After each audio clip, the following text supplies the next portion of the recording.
Hey YouTubers, just picked up this Frigidaire gas dryer that was sitting on the curb. Got it plugged in. I want to just see if it starts or not. I'm not sure what's wrong with it. So let's get it set for start. Press the start button.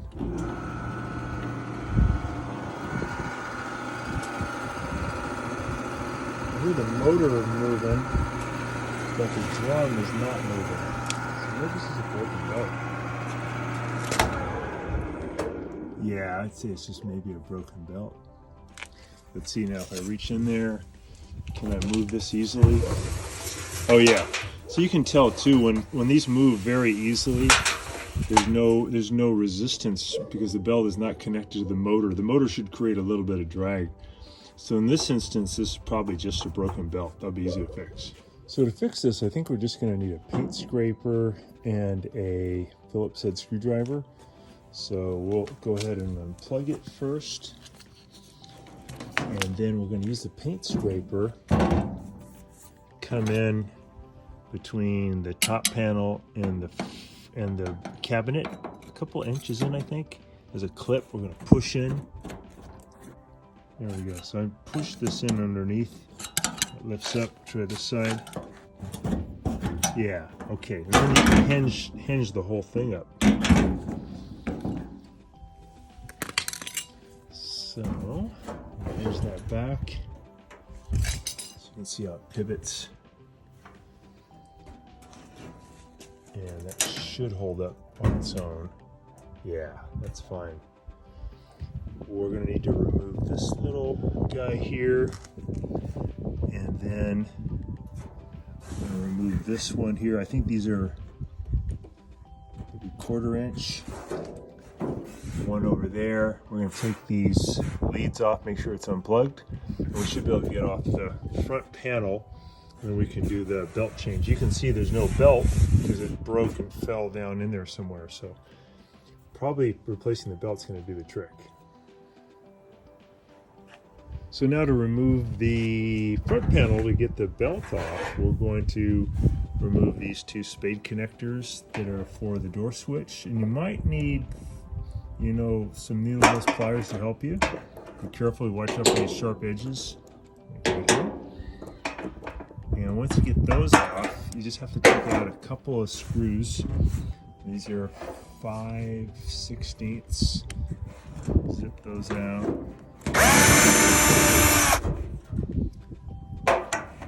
And then we get the other side, and then we should be able to get the panel off. You'll notice that it has these spring-loaded clips, so once you get everything loosened, you have to pull a little bit to get this panel to come free. We'll get the other side over here.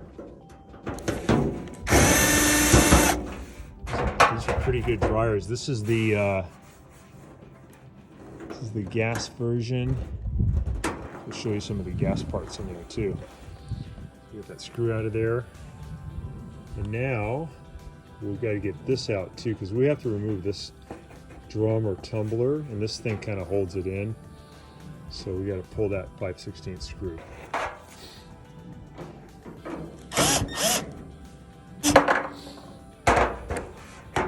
Alright, so now we're going to pull the front panel off. We're going to pull toward us. I got loose that one clip down there. Try this side. There we go. And now we can lift up on the bottom. There's a clip on either side. You have to kind of lift up towards you to get this off. Loosen it up, pull this side. There's that little spacer. So let's see if we can pull this up now.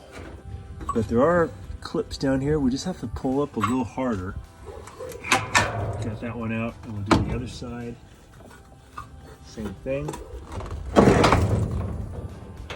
Hold this down. There we go. Okay, we got that out. So I'm going to get the front plate out of here. I noticed that this foam front bearing is supposed to have a plastic glide here and here and here, and two of them have been rubbed off, so I'll probably replace that too. Get this out of here. Take a look inside. See what's going on with that belt.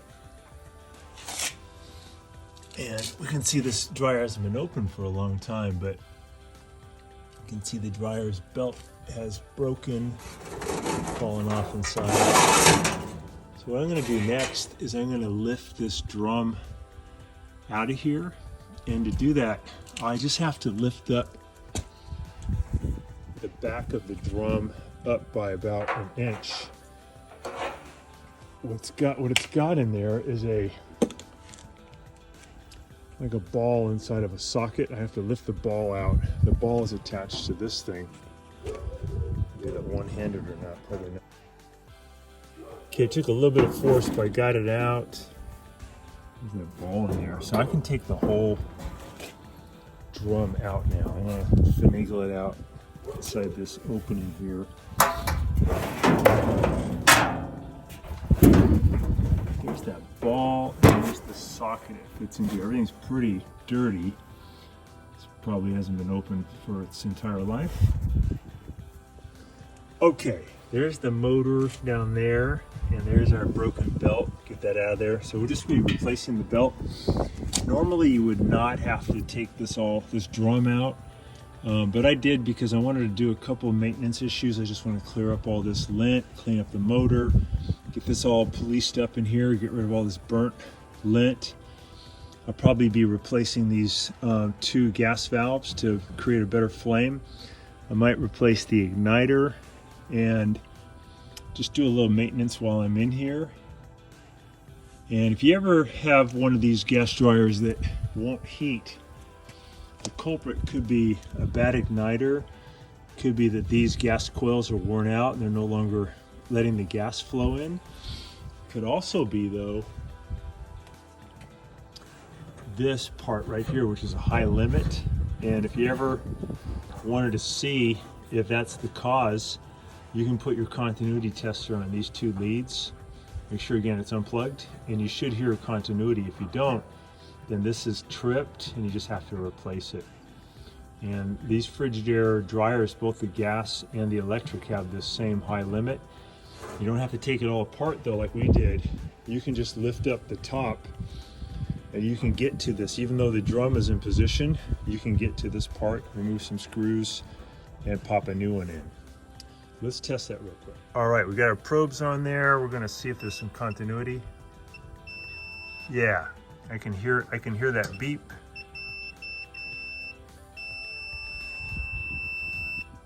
I'm getting a continuity reading. So we know this high limit is okay, but if you ever have no heat, that could be your culprit. They're in continuity. So we're just gonna clean this up and then we'll show you guys the next part of the video. So while we have this Frigidaire dryer open, we're going to use a little contact cleaner to clean the motor, and this is just a old paintbrush to kind of get the bigger stuff and dust away from the motor first. Then we can use the spray to get in there and do a little bit more cleaning. And see what happens to these dryers when they get a lot of dust built up. Is the motor can't keep itself cool anymore. It has these cooling fins right here.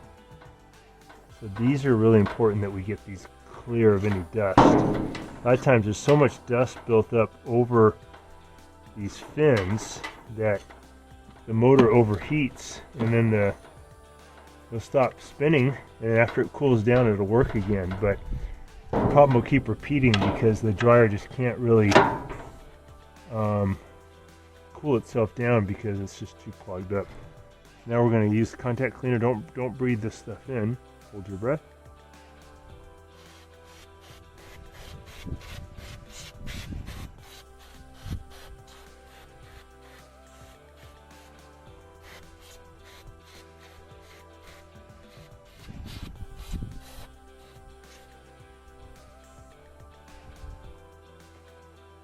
Now I'm going to spin it a little bit. Spray a little bit more.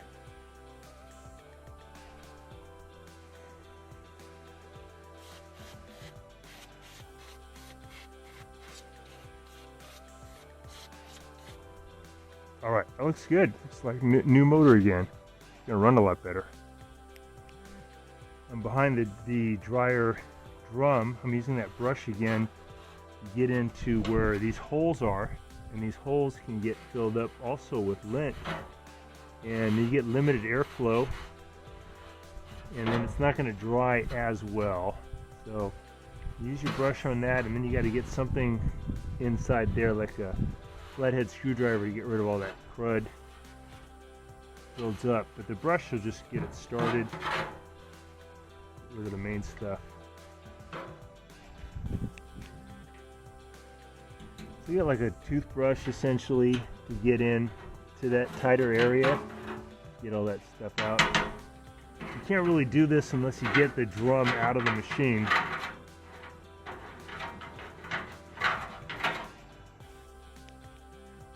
A lot of that stuff came out, and that's definitely going to help that airflow. So if your dryer is just taking a long time to dry, it could be that these two things called gas coils are just not strong enough to lift up a pin to allow the gas to flow and create a flame long enough. And on this model, it's kind of cool. You don't have to take this all apart. It has a door here. You can take out this screw at the bottom. Then the door can be opened like this, and you can just get in here and do this gas valve thing easily from just working through this hole right here. And on a lot of models you can't. You have to take off the front panel like we've done here. But to do this is not bad at all. You can just grab this modular connector, kind of wiggle to pull that one off. Same with the one on the bottom. So we've got those two power connectors for the gas coils off, the primary and secondary gas coils. And now if you're working from inside that narrow door, you got to get these two Phillips head screws out. You could use a short Phillips head screwdriver. You could use a power one like this with a 90-degree angle. Now that because we have this so open, we just have to pull these two Phillips head screws, and that'll be easy. Remember, if you're working inside this door though, you have to consider you have the drum here. There's not much space, but a little ratchet with a Phillips head can still get these guys out.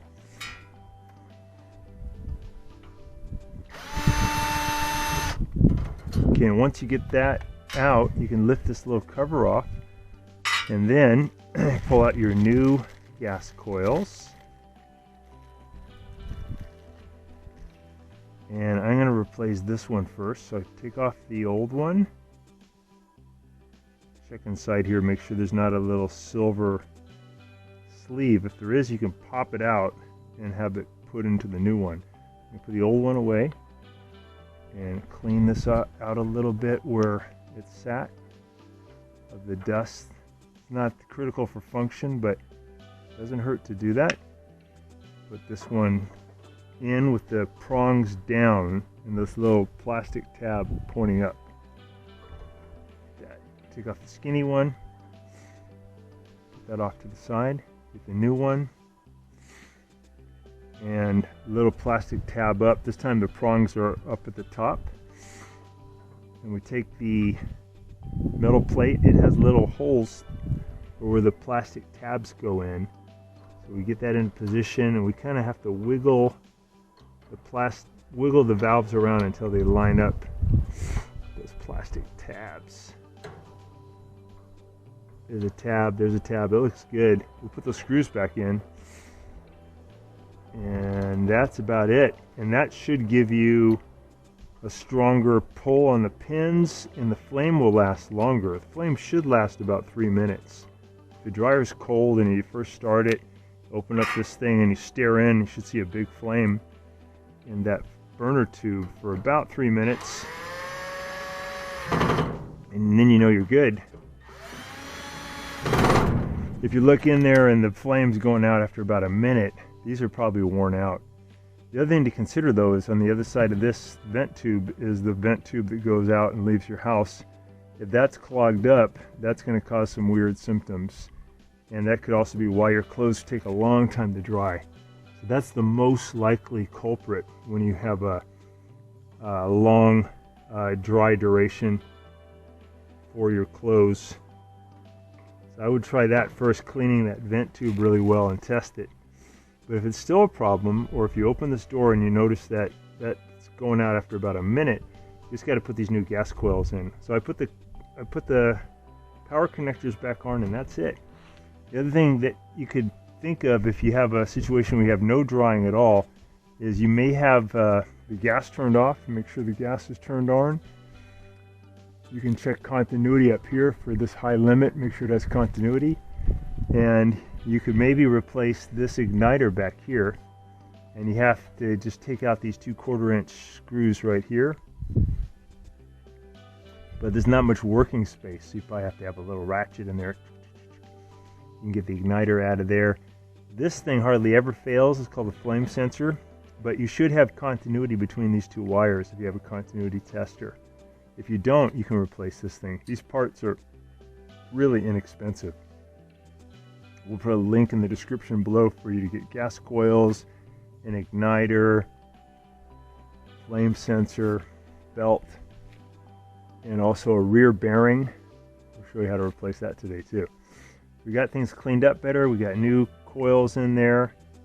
And next up, we will redo that rear bearing. The rear bearing, the symptom would be you hear a high-pitched metal on metal sound, and the ball is now making contact with this little BB in the back, and it's making that metal to metal sound, and that's just a way to let you know it's time to replace the rear bearing and this plastic socket. You put a new socket in, you put new lubrication in. So I'll show you guys how to do that. Let's do that rear bearing now. This is part number from Electrolux. It's a 53032, I think it's 01153. And we're going to replace this plastic cup. First up, it lives right here. It has two 5/16 screws. We're going to pull those out. If you have this stacked up, what I would advise doing before you pull those, this is stacked up on top of a washer, put some tape behind here so this plate won't fall off. If it's just the way it is now, don't worry about it. You can let the plate fall off, but put some tape over so when you undo these screws, this plate stays where it is. All right, let's undo those screws. All right, we'll undo those screws.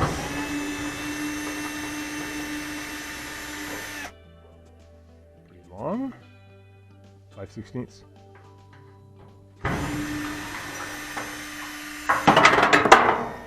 Comes out. So that's just a bracket that holds it in. Two screws. And here's the little cup. And behind it was a BB. This one's kind of worn out. And also there's some nice high temperature lubricant that goes in there. This and all the lubricant's all dried out over the years. So let's replace that. So our new kit comes with a new ball bearing. Alright, I'm going to take this high temperature lubricant, put a little bit right here on the back of this plastic cup. And then I'm going to take the little BB that comes with the kit and put it there. And that's just to kind of hold it in place. And then this plate's going to make contact with it. And that's so that the metal from the bearing can make contact with the BB, and that'll make contact with that, which makes contact with the frame so you don't develop a static charge. It's pretty cool. All right, let's go ahead and put this together now. This. Put these screws in to start it. All right, and they screw into this back plate. So we're gonna now do that part of it. Okay, you got the cup in position with the screws going through, and on the back, I've got that plate. You got one of the screws going through, so I'll go ahead and do the next screw. And that'll be for the rear bearing cup. This is a 5/16. That one's tight. That one's tight. And now we're going to fill this with some of that high temperature grease. All right, we got that filled up with the high temperature grease, and when that socket goes in there, it's going to be a really good lubricant that'll last a long time. All right, so we've got the bearing, we've got these screws. What you want to do before you install this is put these screws in position, and then you want to drive these in so they can cut their own threads, because if you try to do this before doing this procedure, it's really hard to get these screws in. So while you're holding it, you can take your Phillips head screwdriver and just force it in. It's going to take a little bit of force to start these threads, but that just cut its own thread, and now it's going to go in a lot easier later. So I'll go to the second hole, repeat the process.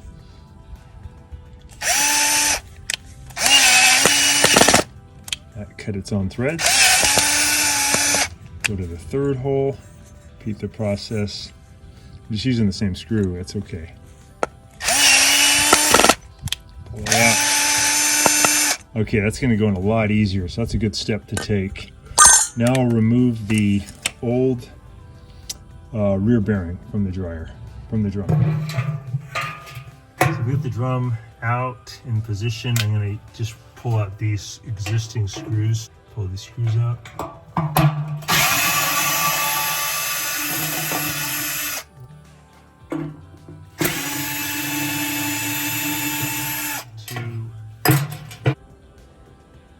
You can see from the old one that there's kind of a hole drilled in there from the old BB, so that thing had been pretty worn out.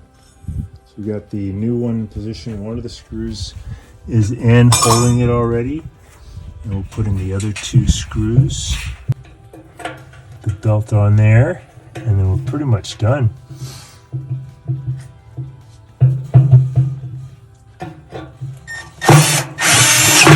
Here's the third one. Okay, got it. So now we have a new rear bearing. It looks really nice.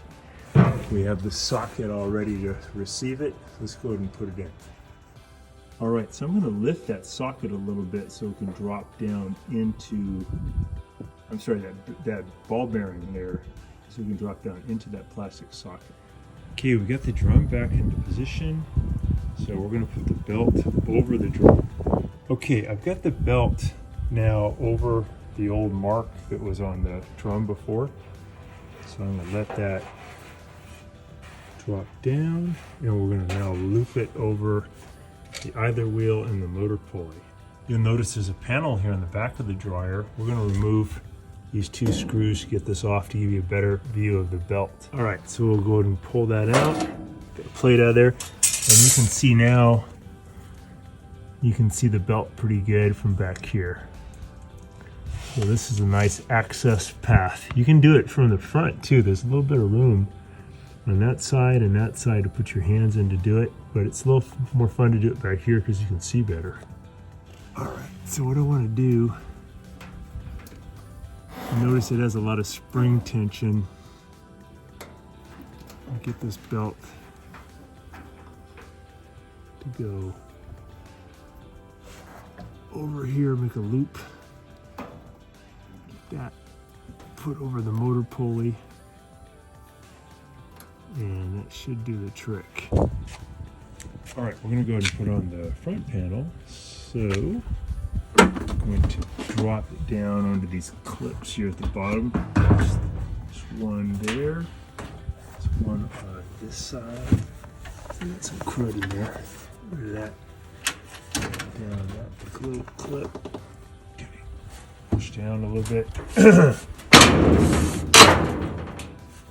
Those are on the bottom clips, and now this has to lift up onto this bearing, and this one and this one have to go into the holes here, and same on the other side. So I'm going to bring that forward. Those holes are lining up pretty good. Lift up to line up that bearing better, pushing in.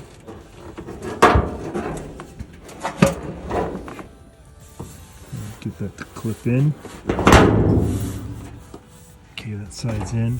Get this one to clip in. go. Now we can add that thing back and add the screws back and add the wires back. Okay, I'm putting those 5/8 screws back in there. Got it. All right, let's put on these little wires for the door switch, and they don't worry which one goes on where, because it's there's no polarity problem. It's just closing a switch. One's on. Move that one on. All right, we got that. All the screws are on. We're going to close the top now. Just hinge it. It's going to come down on these clips.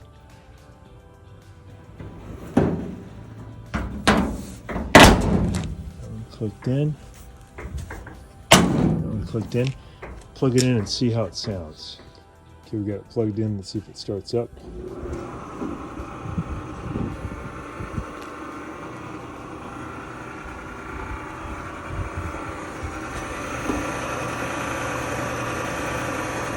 Yeah, it's spinning good. Pretty quiet dryer.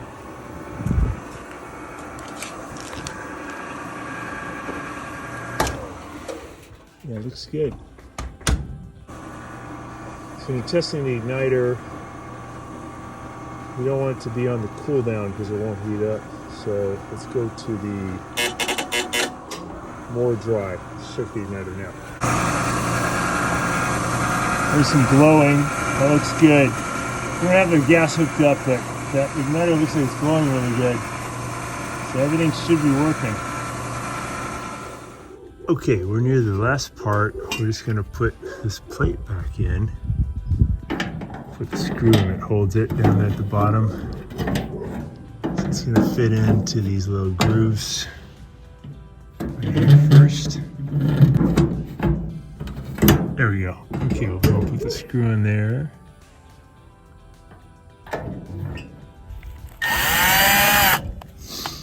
Yeah, give it a little push at the top. Watching our video, and please subscribe to our channel when you get a chance, and also click the little bell notification button so we can send you weekly videos on all the different ways of fixing appliances around your home and saving you lots of money. So thanks again for watching, and please also press the like button for our video if this was helpful to you. Feel free to contact me at the email listed below, which is scottthefixitguy@yahoo.com, with any of your questions.